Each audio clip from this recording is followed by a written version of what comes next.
ಸ್ನೇಹಿತರೆ ನಮಸ್ಕಾರ. ಲಿಂಗಾಯತ ಸಮುದಾಯ ರಾಜ್ಯದ ಅತ್ಯಂತ ದೊಡ್ಡ ಸಮುದಾಯ. ಈ ಸಮುದಾಯದ ಸಾಕಷ್ಟು ಕಲಾವಿದರು ಕನ್ನಡ ಚಿತ್ರರಂಗಕ್ಕೆ ಅಪಾರ ಕೊಡುಗೆಯನ್ನು ನೀಡಿದ್ದಾರೆ. ಇವರೆಲ್ಲ ಪ್ರತಿಭೆಯಿಂದ ಮೇಲೆ ಬಂದವರು.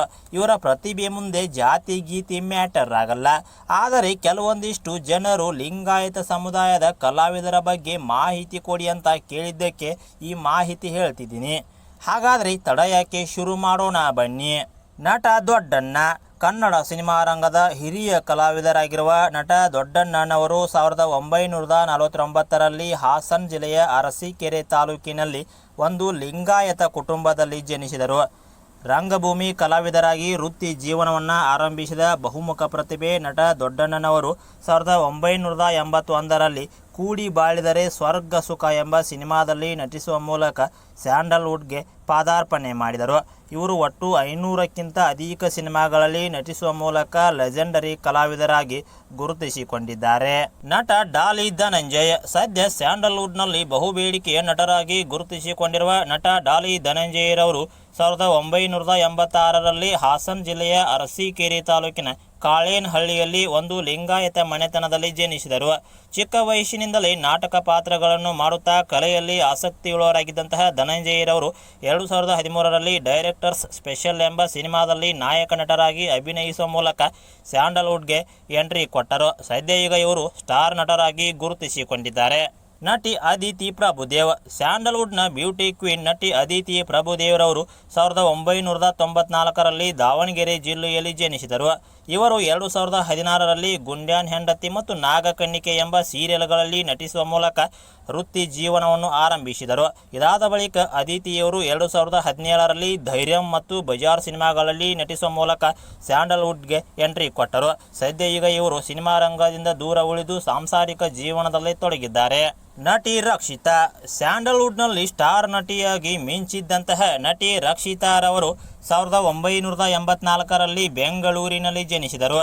ಇವರ ತಂದೆ BC ಗೌರಿಶಂಕರ್ ಅವರು ಸ್ಯಾಂಡಲ್ವುಡ್ನಲ್ಲಿ ಛಾಯಾಗ್ರಾಹಕ ಮತ್ತು ನಿರ್ದೇಶಕರಾಗಿ ಸೇವೆ ಸಲ್ಲಿಸಿದ್ದಂಥವರು.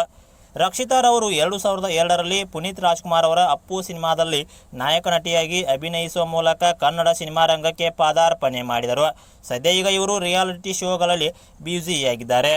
ನಟ ಚೇತನ್ ಕುಮಾರ್. ಸ್ನೇಹಿತರೆ, ಇವರು 1983ರಲ್ಲಿ ಅಮೆರಿಕಾದಲ್ಲಿ ಹುಟ್ಟಿ ಅಲ್ಲೇ ಎಲ್ಲ ಶಿಕ್ಷಣ ಮುಗಿಸಿ ನಂತರ ಭಾರತಕ್ಕೆ ಬಂದು 2007ರಲ್ಲಿ ಆ ದಿನಗಳು ಎಂಬ ಸಿನಿಮಾದಲ್ಲಿ ನಟಿಸುವ ಮೂಲಕ ಕನ್ನಡ ಸಿನಿಮಾ ರಂಗಕ್ಕೆ ಎಂಟ್ರಿ ಕೊಟ್ಟರು.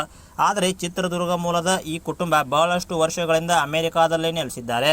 ಸದ್ಯ ಚೇತನ್ ರವರು ರಾಜಕಾರಣದಲ್ಲಿ ತೊಡಗಿದ್ದಾರೆ. ಡ್ಯಾನ್ಸರ್ ಪ್ರಭುದೇವ.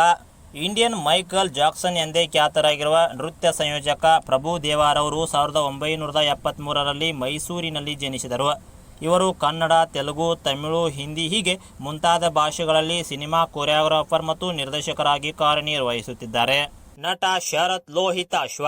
ರಂಗಭೂಮಿ ಹಿನ್ನೆಲೆಯ ಕಲಾವಿದ ನಟ ಶರತ್ ಲೋಹಿತಾಶ್ವರವರು 1972ರಲ್ಲಿ ತುಮಕೂರು ಜಿಲ್ಲೆಯ ತೊಂಡಗೆರೆಯಲ್ಲಿ ಜನಿಸಿದರು. ಇವರು 1996ರಲ್ಲಿ ಹುಲಿಯಾ ಎಂಬ ಚಿತ್ರದಲ್ಲಿ ನಟಿಸುವ ಮೂಲಕ ಕನ್ನಡ ಚಿತ್ರರಂಗಕ್ಕೆ ಎಂಟ್ರಿ ಕೊಟ್ಟರು. ಸದ್ಯ ಈಗ ಇವರು ಪೋಷಕ ಮತ್ತು ವಿಲನ್ ಪಾತ್ರಕ್ಕೆ ಹೇಳಿ ಮಾಡಿಸಿದಂತಹ ನಟರಾಗಿ ಗುರುತಿಸಿಕೊಂಡಿದ್ದಾರೆ. ಇದಲ್ಲದೆ ಇವರು ತೆಲುಗು ಮತ್ತು ತಮಿಳು ಭಾಷೆಯಲ್ಲಿಯೂ ನಟಿಸಿದ್ದಾರೆ. ನಟಿ ಮಂಜುಳಾ. ಸ್ಯಾಂಡಲ್ವುಡ್ನ ಧ್ರುವತಾರೆ ನಟಿ ಮಂಜುಳಾರವರು 1954ರಲ್ಲಿ ತುಮಕೂರು ಜಿಲ್ಲೆಯ ಹೊನ್ನೇನಹಳ್ಳಿಯಲ್ಲಿ ಜನಿಸಿದರು. 1980ರ ದಶಕದಲ್ಲಿ ಸ್ಟಾರ್ ನಟಿಯಾಗಿ ಗುರುತಿಸಿಕೊಂಡಿದ್ದಂತಹ ನಟಿ ಮಂಜುಳಾರವರು 86ರಲ್ಲಿ ಕೇವಲ 31ನೇ ವಯಸ್ಸಿಗೆ ಅಡುಗೆ ಮನೆಯಲ್ಲಿ ಬೆಂಕಿ ಅವಘಡದಿಂದ ನಿಧನರಾದರು. ನಟ ವೈಜನಾಥ್ ಬಿರಾದಾರ್. ಸ್ಯಾಂಡಲ್ವುಡ್ನಲ್ಲಿ ಲೆಜೆಂಡರಿ ನಟರಾಗಿ ಗುರುತಿಸಿಕೊಂಡಿರುವ ಹಿರಿಯ ಕಲಾವಿದ ವೈಜನಾಥ್ ಬಿರಾದಾರ್ ಅವರು 1952ರಲ್ಲಿ ಬೀದರ್ ಜಿಲ್ಲೆಯಲ್ಲಿ ಜನಿಸಿದರು. ಇವರು 500ಕ್ಕಿಂತ ಹೆಚ್ಚು ಸಿನಿಮಾಗಳಲ್ಲಿ ನಟಿಸಿ ದಾಖಲೆ ಮಾಡಿದ್ದಾರೆ. BC ಪಾಟೀಲ್. ಸದ್ಯ ರಾಜಕಾರಣದಲ್ಲಿ ಸಕ್ರಿಯರಾಗಿರುವ BC ಪಾಟೀಲ್ ರವರು 1956ರಲ್ಲಿ ಹಾವೇರಿ ಜಿಲ್ಲೆಯಲ್ಲಿ ಜನಿಸಿದರು. BA ಪದವಿಯನ್ನು ಓದಿರುವ ಇವರು ಆರಂಭದಲ್ಲಿ ಪೊಲೀಸ್ ಇಲಾಖೆಯಲ್ಲಿ ನೌಕರಸ್ಥರಾಗಿದ್ದರು. ಆದರೆ ಆ ಸ್ಥಾನಕ್ಕೆ ರಾಜೀನಾಮೆ ಕೊಟ್ಟು ಸಿನಿಮಾ ಇಂಡಸ್ಟ್ರಿಗೆ ಪಾದಾರ್ಪಣೆ ಮಾಡಿದರು. ಇವರು ನಟಿಸಿದ ಮೊದಲ ಚಿತ್ರ ವಿಷ್ಣುವರ್ಧನ್ ರವರ ನಿಷ್ಕರ್ಷ ಎಂಬ ಚಿತ್ರ. ಇದಾದ ನಂತರ BC ಪಾಟೀಲ್ ರವರು ಪ್ರೇಮಾಚಾರಿ, ಕೌರವ, ಶಿವಪ್ಪ ನಾಯಕ ಎಂಬ ಮುಂತಾದ ಹಿಟ್ ಚಿತ್ರಗಳಲ್ಲಿ ನಟಿಸಿ ಎನಿಸಿಕೊಂಡರು. ಸದ್ಯ ಈಗ ಇವರು ರಾಜಕಾರಣದಲ್ಲಿ ತೊಡಗಿದ್ದಾರೆ.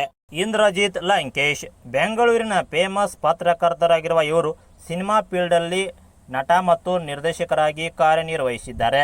ಇವರು ನಿರ್ದೇಶಿಸಿದ ಚಿತ್ರಗಳೆಂದರೆ ತುಂಟಾಟ, ಲಂಕೇಶ್ ಪತ್ರಿಕೆ, ಮೋನಾಲಿಸಾ ಮತ್ತು ಐಶ್ವರ್ಯ. ನಟ ರಾಣಾ ಸದ್ಯ ಕನ್ನಡ ಚಿತ್ರರಂಗದಲ್ಲಿ ಸಕ್ರಿಯರಾಗಿರುವ ಇವರು ರಕ್ಷಿತಾ ಪ್ರೇಮ್ ರವರ ಸಹೋದರ. ಇವರು 2022ರಲ್ಲಿ ಜೋಗಿ ಪ್ರೇಮ್ ನಿರ್ದೇಶನದ ಏಕಲವ್ಯ ಚಿತ್ರದಲ್ಲಿ ನಾಯಕ ನಟರಾಗಿ ಅಭಿನಯಿಸುವ ಮೂಲಕ ಸ್ಯಾಂಡಲ್ವುಡ್ಗೆ ಎಂಟ್ರಿ ಕೊಟ್ಟರು. ಸ್ನೇಹಿತರೆ, ಇದಿಷ್ಟು ನನಗೆ ಗೊತ್ತಿರುವ ಒಂದು ಇಂಟ್ರೆಸ್ಟಿಂಗ್ ಮಾಹಿತಿಯಾಗಿದೆ. ಈ ಒಂದು ವಿಡಿಯೋದಲ್ಲಿ ಇನ್ನೂ ಯಾರನ್ನಾದರೂ ಬಿಟ್ಟಿದ್ದರೆ ಕಮೆಂಟ್ ಮಾಡಿ.